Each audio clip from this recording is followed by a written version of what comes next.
തിരഞ്ഞെടുപ്പ് ആവേശം അതിന്റെ കൊട്ടിക്കലാശം അവസാനിച്ചു. തെരഞ്ഞെടുപ്പിന്റെ അവസാന ആവേശത്തിലേക്ക് കിടക്കുകയാണ്. നാളെ ഈ പൂരത്തിന്റെ പാറമേക്കാവിന്റെ കാൽനാട്ടൽ കർമ്മം നടന്നു കഴിഞ്ഞു. നമ്മോടൊപ്പം സ്ഥാനാർത്ഥികൾ രാജൻ പല്ലൻ, അതുപോലെ തന്നെ ആലങ്കോട് ലീലാകൃഷ്ണൻ, മുൻ മന്ത്രി VS സുനിൽകുമാർ, ഡെപ്യൂട്ടി മേയർ ഒക്കെ നമ്മോടൊപ്പം നിൽക്കുന്നുണ്ട്. എങ്ങനെ തോന്നുന്നു? തൃശ്ശൂർ പൂരത്തിന്റെ ആവേശം ആരംഭിച്ചു. പാറമേക്കാവിന്റെ ഇത് കാൽനീടലിൽ പങ്കെടുത്തപ്പോ വലിയ സന്തോഷത്തോടു കൂടിയാണ് പൂരത്തിനെ ഞങ്ങൾ സ്വാഗതം ചെയ്യുന്നത്. എല്ലാ വർഷവും ഡാൻസിലൊരു ക്ഷീണമുണ്ടോ? ഇല്ല ക്ഷീണമൊന്നുമില്ല. അതുപോലെ തന്നെയാണ് നാളത്തോടു കൂടി ഇലക്ഷന്റെ പൂരം സമാപിക്കുകയാണ്. റിസൾട്ട് വരുമ്പോ ഞങ്ങൾ വലിയ വിജയപ്രതീക്ഷയിൽ തന്നെയാണ്. അതുകൂടെ വലിയ വിജയപ്രതീക്ഷയൊക്കെ ഉണ്ട്. ഇവിടെ പങ്കുവച്ചു ഒരു കവിത ചൊല്ലി അങ്ങ് തുടങ്ങിയാലോ? തീർച്ചയായും. വരണുണ്ടേ വരണുണ്ടേ മേളപ്പൂരം വരണുണ്ടേ, തിറയാടി വരുന്നുണ്ടേ മൂക്കഞ്ചാത്തൻ വരണുണ്ടേ.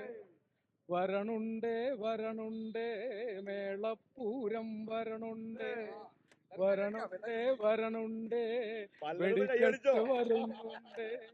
വരണുണ്ടേ വരണുണ്ടേ ആനപ്പൂരം വരണുണ്ടേ, തിറയാടി വരുന്നുണ്ടേ വെടിക്കെട്ടും വരണുണ്ടേ.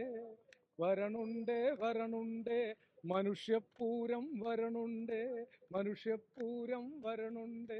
കവിതയ്ക്ക് എത്ര മാർക്ക് കൊടുക്കും? കവിതയുടെ ആളുടെ അടുത്ത് നമുക്ക് രക്ഷയില്ല. കവിതയിൽ നമ്മൾ തോറ്റു, പക്ഷെ ഇലക്ഷൻ നമ്മൾ ജയിക്കും. തീർച്ചയായും രണ്ടിലും ജയിക്കും. കവിതയിൽ ജയിക്കും, ഇലക്ഷനിൽ ജയിക്കും. കവിതയിലെ ആള് ജയിച്ചിരിക്കാൻ എല്ലാവർക്കും അറിയല്ലോ. അതല്ല, നേരത്തെ പറഞ്ഞല്ലോ, ഇത് കുറെ ആനകളാണ് നിരക്കുന്നുണ്ട്. പക്ഷെ 4ാം തിടമ്പേറ്റുന്നത് രാജമ്പലനാവുന്ന കാര്യത്തിന്റെ തൃശ്ശൂർക്കാർക്കും തർക്കമില്ല. ഇല്ല, ഞാൻ പറഞ്ഞോട്ടെ, തിടമ്പുമ്മക്കുള്ള ഒരു തമാശ പറയാം. ഈ ആലങ്കോട് ലീലാകൃഷ്ണൻ ഒരു ആനയുടെ പേരാന്നാ പലരും വിചാരിച്ചത്. തിരുനെച്ചിക്കോട് രാമേന്ദ്രൻ എന്നൊക്കെ പറഞ്ഞ് എന്റെ മോള് ഇവിടെ കോളേജിൽ പഠിക്കുമ്പോ ആലങ്കോട് ലീലാകൃഷ്ണനെ അറിയുമെന്ന് ചോദിച്ചു. അതൊരു ആനയല്ലേ എന്ന് ചോദിച്ചു. അങ്ങനെയാണെങ്കിൽ ആനയുടെ തിടമ്പ് എനിക്കുള്ളതായിരിക്കും. അതൊരു ചുവന്ന തിടമ്പായിരിക്കും. അത് ചുവന്ന തിടമ്പായിരിക്കും, നല്ല തിളക്കമുള്ള തിടമ്പായിരിക്കും. പേടിയൊന്നുമില്ല. കഴിഞ്ഞ പ്രാവശ്യത്തെ പൂരം പേടി ഞങ്ങൾക്ക് ഏറ്റവും ശക്തം. ഇപ്പൊ പൂരത്തിനെ പേടിക്കേണ്ട കാര്യമില്ല. ഇപ്പൊ ശക്തമായി ഞങ്ങള് പൂരം കഴിഞ്ഞ് ഈ ഇലക്ഷൻ പൂരം പല്ലം പറഞ്ഞ പോലെ ഇലക്ഷൻ പൂരം കഴിഞ്ഞുകൊണ്ട് ഞങ്ങൾക്ക് തൃശ്ശൂർ പൂരം ആഘോഷിക്കാനേ യാതൊരു പ്രശ്നമില്ല. ഞങ്ങളൊക്കെ പിന്നെ ഇലക്ഷൻ എന്ന നിലയിൽ ഇവരൊക്കെ പൂരം കാണാൻ വരുന്ന ആൾക്കാരല്ലേ. അപ്പൊ ആലങ്കോട് ചെറുപ്പം തൊട്ട് പൂരം കാണാൻ വരുന്ന ആൾക്കാരാണ്, ആൾക്കൂട്ടത്തിൽ ലയിച്ച് പൂരം കാണുന്ന ആൾക്കാരാണ്. അപ്പൊ അതുകൊണ്ട് പൂരം എന്ന് പറയുമ്പോൾ ഇതിന്റെ ഇടയിൽ വന്നു കയറുന്നൊരു പ്രതിഭാസമാണ്. അപ്പൊ ഇലക്ഷൻ കാലത്താണെങ്കിൽ ഞങ്ങൾക്ക് വേറെ സൗകര്യം ഉണ്ടായിരുന്നു. ഈ ഇലക്ഷന്റെ പ്രചരണത്തിന് പൂരം ഒക്കെ ഉപയോഗപ്പെടുന്നതിനൊക്കെ പറ്റും. അപ്പൊ പിന്നെ അതിന്റെ ഒരു ഗുണമുണ്ട് ദോഷമുണ്ട്. എന്നാലും പോലും ഞങ്ങൾ പ്രതീക്ഷിക്കുന്ന തൃശ്ശൂർ പൂരം ഇത്തവണ കളറാവും. തീർച്ചയായും അതാണ് അവർക്ക് പറയാനുള്ളത്. സ്ഥാനാർത്ഥികളെല്ലാം ഇവിടെ ഉണ്ട്. പത്മനാഭ വേണുഗോപാൽ എന്തായാലും ഇങ്ങോട്ട് വന്നിട്ടില്ല, പക്ഷേ അവരും വരുമെന്നാണ് പ്രതീക്ഷിക്കുന്നത്.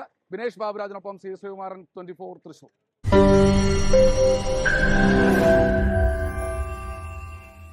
ലോകത്തെവിടെയായാലും ഏത് സമയത്തും 24 വാർത്തകളും ഓഗ്മെന്റഡ് റിയാലിറ്റി പാക്കേജുകളും എക്സ്പ്ലെയിനറുകളും വിശദമായി കാണാൻ ഞങ്ങളുടെ YouTube ചാനൽ നിങ്ങൾക്ക് സബ്സ്ക്രൈബ് ചെയ്യാം.